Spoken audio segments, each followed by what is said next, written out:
శ్రోతలందరికీ నమస్కారం. ఈరోజు థర్డ్ జెండర్ అనే కథతో మీ ముందుకొచ్చాను. మరి కథలోకి వచ్చేద్దామా? థర్డ్ జెండర్ కథ రచన పఠనం విజయలక్ష్మి.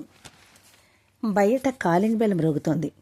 నిద్రపోతున్న నిఖిత బద్ధకంగా లేచి వెళ్లి తలుపు తీసింది. ఎదురుగా ఇంటి ఓనర్ నిలబడి ఉన్నాడు. ఎందుకో చాలా కోపంగా చిరాగ్గా ఉన్నాడు. ఏం సార్, లోపలికి రండి అంది నిఖిత మర్యాదగా. రెంట్ ఇచ్చేశాను కదా సార్ అంది మళ్ళీ నిఖిత. అది కాదు, ఇల్లు 4 రోజుల్లో నువ్వు ఖాళీ చేసేయాలి అన్నాడు ఓనర్. అదేంటి సార్, ఈ నెల అద్దె ఆ నెల ఇచ్చేస్తున్నాను కదా సార్ అంది నిఖిత.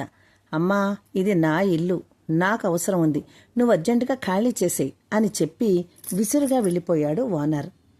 నిఖితకి ఒక్కసారి అయోమయం అయిపోయింది. ఇల్లు ఎందుకు ఖాళీ చేసేయమంటున్నాడు? తనేం తప్పు చేసిందని? అద్దె కూడా నెల నెల కరెక్ట్గా ఇచ్చేస్తుంది.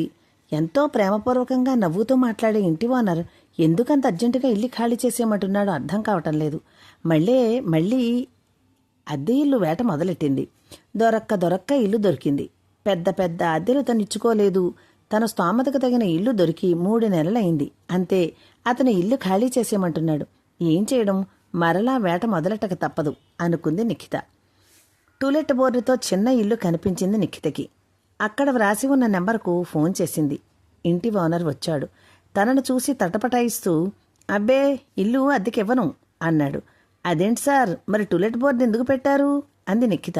అది తిగ్గడం మర్చిపోయాను అని చరచరా వెళ్ళిపోయాడు. ఏంటో, తనకి అద్దె ఇల్లు దొరకడమే కష్టమైపోతోంది. ఒంటరిగా జీవిస్తున్న తనకి అద్దె ఇల్లు ఇవ్వడానికి ఎవరూ ముందుకు రావటం లేదు. ఇక ఏ చెట్టు కింద గుడిసె వేసుకోవాలేమో అనుకుంది నిఖిత. నిఖిత పెట్రోల్ బంకులో పనిచేస్తోంది. పని అంటే నిఖితకు చాలా ఇష్టం. ఏ ఉద్యోగం దొరకక కాళ్ళు అరిగిపోయేలా తిరిగాక నిఖితకు పెట్రోల్ బంకులో ఉద్యోగం దొరికింది. కానీ ఇల్లు సమస్య కూర్చుంది. అందరూ ఉండి ఎవరూ లేనట్లయింది తన జీవితం. ఇంతలో తన ఫ్రెండ్ రోజీ గుర్తుకొచ్చింది. రోజీ పడుతున్న కష్టాల కన్నా తన కష్టాలు ఎక్కువ కాదు. రోజీకి ఏ పని దొరకక ఎన్నో కష్టాలు పడుతోంది. ఆఖరికి ఇళ్లలో పనులు చేయాలని కూడా ప్రయత్నించింది. కానీ అవి కూడా ఆమెకు దొరకటం లేదు. గతం ఆమె కళ్ల ముందు ఒక్కసారి తిరుగుతోంది. రామయ్య సీతమ్మలది 4 సంతానమైన కుటుంబం. ఈ 4 సంతానంలో 4వవాడు శ్రీనివాస్, ఆఖరివాడు. తల్లికి చిన్న కొడుకంటే వల్లమాలిన ప్రేమ. చిన్నప్పటినుంచి అమ్మ కొంగు పట్టుకు తిరిగేవాడు. స్కూల్లో జాయిన్ చేశాక అమ్మాయిల ప్రక్కన కూర్చునేవాడు. దానితో టీచర్ కోప్పడి శ్రీనివాస్ని అబ్బాయిల వరుసలో కూర్చోబెట్టేది. కానీ అతనికి అబ్బాయిలతో కూర్చోవడం ఇష్టం ఉండేది కాదు. అమ్మాయిల పక్కన కూర్చొని వాళ్ల గౌన్లు, రిబ్బన్లు, గాజులు చూసి సరదా పడేవాడు. ఛీ, నువ్వు అబ్బాయివి, మా పక్కన కూర్చోకు అని అమ్మాయిలు చిరాకు పడేవారు. తోటి మగపిల్లలు, ఒరే వీడు ఆడారోడ్రా అంటూ వెక్కిరించేవారు. ఇంటికి వచ్చి బాధపడేవాడు. తల్లి గాజులు తన చేతులకు వేసుకుని చూసుకుని మురిసిపోయేవాడు. అమ్మ చీరను చుట్టబెట్టుకుని బయట వేసుకుని అద్దంలో చూసుకునేవాడు. ఇవన్నీ గమనించిన తల్లి అతనిని మందలించింది.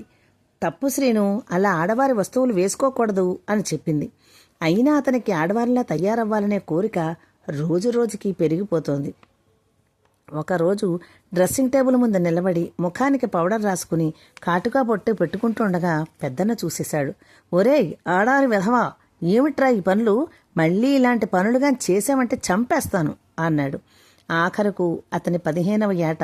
ఆ ఇంట్లో ఇమడలేక తన ఇష్టాలు వదులుకోలేక బయటకు వచ్చి తనలాంటి వారిని కలుసుకొని వారి దగ్గరే పెరిగాడు. ఇప్పుడు అతనికి నచ్చినట్లు అమ్మాయిల డ్రెస్సులు వేసుకుంటున్నాడు. అలా పెరిగి పెద్దవాయ్యాడయ్యాడు. శరీరం పురుష లక్షణాలు స్పష్టంగా కనిపిస్తున్నాయి. కానీ అతని మనసు స్త్రీయత్వాన్ని కోరుకుంటోంది. అప్పుడే అతను ఆపరేషన్ చేయించుకుని ట్రాన్స్జెండర్గా మారాడు. ఆపరేషన్ టైంలో అతను నరకం అనుభవించాడు. ఆ నొప్పి తట్టుకోలేక చచ్చిపోతే బావుండననుకున్నాడు. చనిపోయినా పర్వాలేదు, కానీ మగవాడిగా మాత్రం బ్రతకలేనని అతనికి అర్థమైంది. అంత బాధలోనూ అతని గురివే అతనిని కాపాడింది, అతనికి సపర్యలు చేసింది. ఆ బాధ ఏంటో ఆమె అనుభవించింది కనుక అలా శ్రీనివాస్ నిఖితగా మారాడు. అతని మనసు ఆనందంతో నిండిపోయింది. ఇప్పటి వరకు అందరూ తనని సాకారు. ఇక తను సంపాదించుకుని తన కాళ్ల మీద తను నిలబడాలి అనుకుంది నిఖిత.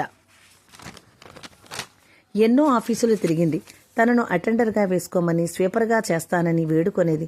కానీ ఆమెను యగాదిగా చూసి ఎవరు ఉద్యోగం ఇచ్చేవారు కాదు. తన తోటివారైతే ఉద్యోగాలు దొరకక ఎక్కడైనా ఫంక్షన్లు జరిగితే గుంపుగా అక్కడికి వెళ్లి డబ్బు డిమాండ్ చేసేవారు.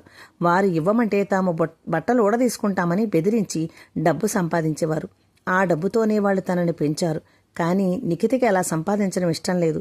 తను ఉద్యోగం చేసి సంపాదించుకోవాలని అనుకుంది. తన తోటి వాళ్ల ముందే చెప్పారు, మనలాంటి వాళ్లకు ఎవ్వరు ఉద్యోగాలివ్వరు.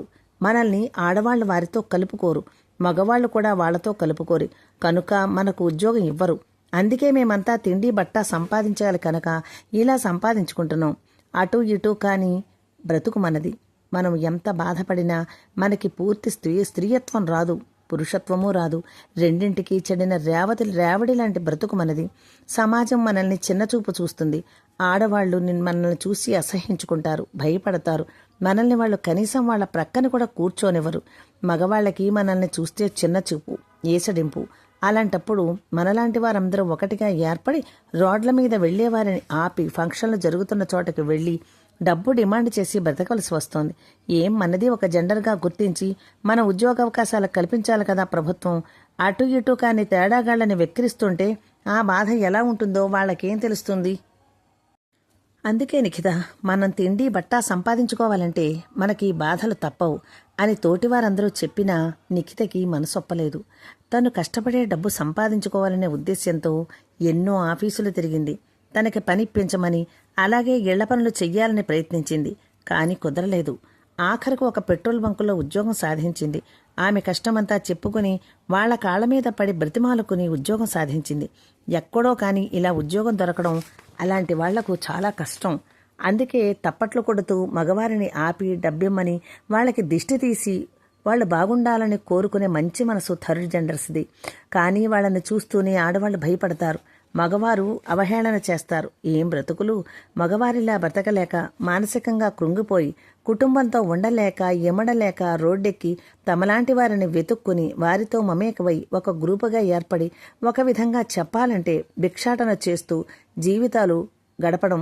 ఆపరేషన్ చేయించుకుని అమ్మాయిగా మారిన వాళ్ల శరీర సౌష్ఠవాన్ని బట్టి, గొంతును బట్టి ఉట్టే కనిపెట్టేయొచ్చు. కాకపోతే తాము స్త్రీగా మారామనే తృప్తి కోసం అనేక కష్టాలు కోర్చి ఆపరేషన్ చేయించుకున్న వారిని పూర్తిగా స్త్రీగా సమాజం అంగీకరించదు. తమ అదృష్టం కొద్దీ తన గ్రూపులో తన ఒక్కరికే ఈ గౌరవప్రదమైన ఉద్యోగం దొరికింది. కానీ అక్కడ పనిచేసేవారు మాత్రం తనను కాస్త ఆట పట్టిస్తూ ఉంటారు. కానీ అవేమీ తను పట్టించుకోకుండా జాబ్ చేసుకుంటూ గౌరవంగా బ్రతుకుతోంది. థర్డ్ జెండర్స్కి ప్రభుత్వ పాఠశాలలు, కాలేజీలు ఏర్పరిచి చదివించి వాళ్ళకి కూడా ఉద్యోగాలు కల్పిస్తే థర్డ్ జెండర్లో బ్రతుకు బజారున పడకుండా ఉంటుంది. తమ తలరాతలు ఎప్పటికి మారేనో గతంలోంచి బయటకు వచ్చి గట్టిగా నిట్టూర్చింది నిఖిత. తను ట్రాన్స్జెండర్ అని ఓనర్ కనిపెట్టేశాడు. తనని ఖాళీ చేసేయమంటున్నాడని అర్థమవుతోంది.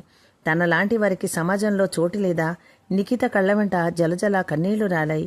అందుకే ఒక నిర్ణయానికి వచ్చి తను కూడబెట్టుకున్న డబ్బుతో ఒక సెంటు స్థలం కొనుక్కొని ఊరవతల చిన్న రేకుల షెడ్ వేసుకుని ఆమెకు ఇంటి సమస్య లేకుండా చూసుకుంది. కానీ తనకి వచ్చిన అవకాశాలు తనలాంటి వారందరికీ రావు. అందుకే ఆ జాతి వారందరినీ తట్టి లేపింది. అందరూ కలిసి స్వయం ఉపాధి ఏర్పరచుకోవాలని, అంతే అందరి దగ్గర దాచుకున్న ప్రతి రూపాయి పెట్టుబడిగా పెట్టి ఒక కోళ్ల ఫారాన్ని ఏర్పాటు చేశారు. కొంత పురోగతి సాధించారు. అలా అంచెలంచెలుగా వారి వ్యాపారం అభివృద్ధి జరిగి థర్డ్ జెండర్స్ కష్టాలు తీరాలని ఆశిద్దాం. కథ సమాప్తం. ఈ కథ ఎవ్వరినీ ఉద్దేశించి వ్రాసినది కాదు. సమాజంలో థర్డ్ జెండర్స్ పడుతున్న అవస్థలు చూసి మనసు చెలించి వ్రాసిన కథ. నా కథ నచ్చితే నా ఛానల్ సబ్స్క్రైబ్ చేసుకుని లైక్ చేసి, కామెంట్ చేసి, షేర్ చేసి నన్ను ముందుకు నడిపించాలని ప్రార్థన. ఇప్పటి వరకు నా కథలను వింటున్న వారికి, సబ్స్క్రైబ్ చేసుకున్న వారికి నా ప్రత్యేక ధన్యవాదాలు. సబ్స్క్రైబ్ చేసుకోని వారు తప్పకుండా సబ్స్క్రైబ్ చేసుకోవాలని నా ప్రార్థన. Please subscribe.